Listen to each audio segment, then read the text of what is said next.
வாழ்க வளமுடன். ஸ்ரீ குமரன் ஜோதிடம் உங்களை இருக்கரம் கூப்பி அன்புடன் வரவேற்கிறது. இந்த பதிவில் நம்ம எதை பற்றி பார்க்க போகிறோம்னா 2025 ராகு கேதுகள் பயிற்சியை பற்றி தான் இந்த பதிவில் நம்ம பார்க்க போகிறோம்.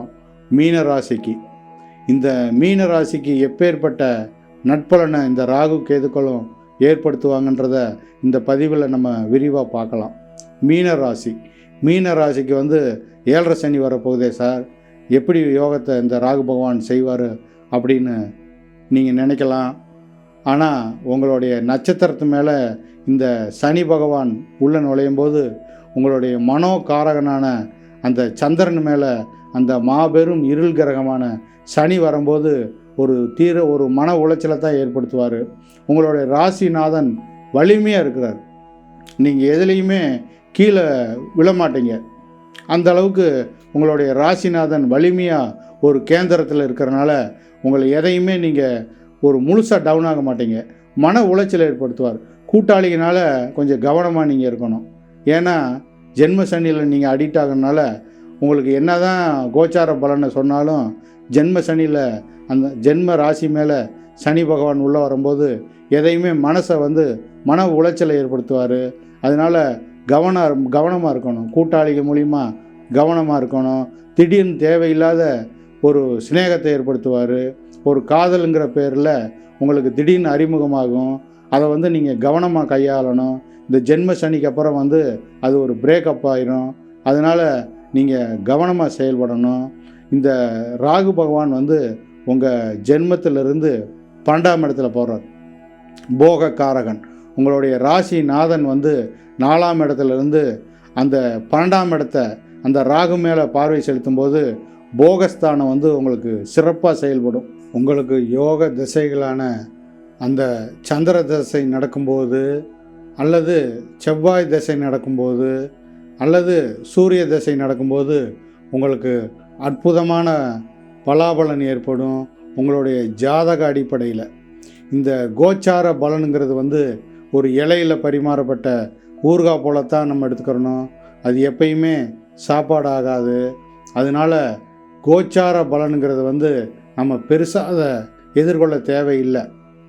என்னதான் இருந்தாலும் ஜென்ம சனிக்குள்ளே நீங்கள் அடிக்ட் ஆகிறனால புதுசாக ஒரு ஸ்நேகம் ஏற்படும். அதனால் ஒரு 2.5 வருஷம் கழித்து உங்களுக்கு அது ஒரு பிரேக்கப் ஆகக்கூடிய ஒரு காலகட்டமாக அமைஞ்சிரும். அதனால் எதையுமே கவனமாக செயல்படணும். கூட்டாளிகளால் புதுசாக ஒரு ஃப்ரெண்ட்ஸ் அறிமுகமாகும். அவன் மூலிமா திடீர்னு ஒரு தொழில் ஆரம்பிக்க போகிறேன் சார், 2 பேரும் சேர்ந்து அப்படின்னு நீங்கள் திடீர்னு முடிவெடுத்து டக்குன்னு ஈடுபடக்கூடாது. எதையுமே நிறுத்தி நிதானமாக ஆராய்ந்து செயல்படணும்.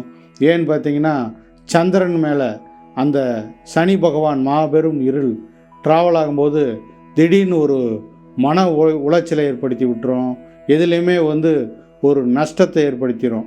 எந்த விதமாக உங்களுக்கு ஒரு டார்ச்சரை ஏற்படுத்துங்கிறத நம்ம கர்மாவின் அடிப்படையில் தான் நம்ம ஜாதகத்தில் பார்க்கணும்.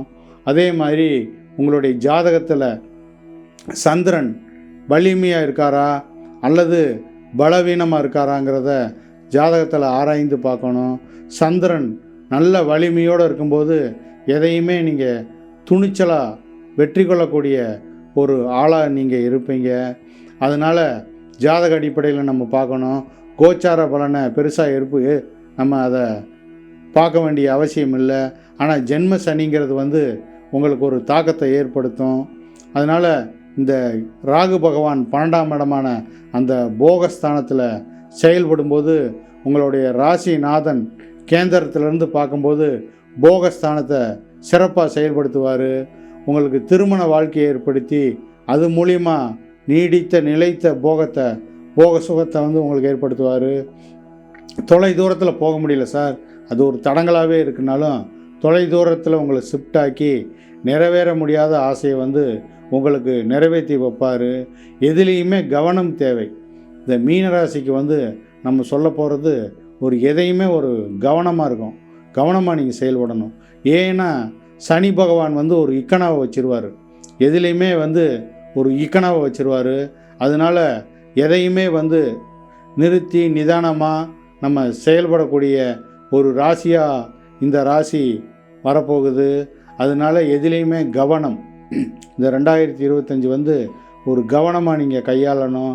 அதே மாதிரி கேது பகவான் வந்து 6ஆம் இடத்துல இருக்கனால 6ஆம் இடத்த வந்து சுருக்கிடுவார். ஒரு தேவையில்லாத வம்பு வழக்கு இருந்தாலும், கடன் தொல்லை இருந்தாலும், நோய் நொடி இருந்தாலும் அந்த 6ஆம் பாவத்தை வந்து அவர் உள்ளே நுழையும் போது, இருள் கிரகம் வந்து நுழையும் போது 6ஆம் பாவத்தை நசுக்கிறனால தேவையில்லாத கடன் வம்பு வழக்கு வந்து உங்களுக்கு சிறப்பாக செயல்படாது. ஆனாலும் கவனம் தேவை என்று கூறிக்கொண்டு உங்களிடமிருந்து விடைபெற்றுக் கொள்வது உங்கள் அன்பு ஜோதிடர் கே. முத்துக்குமார். வாழ்க வளமுடன்.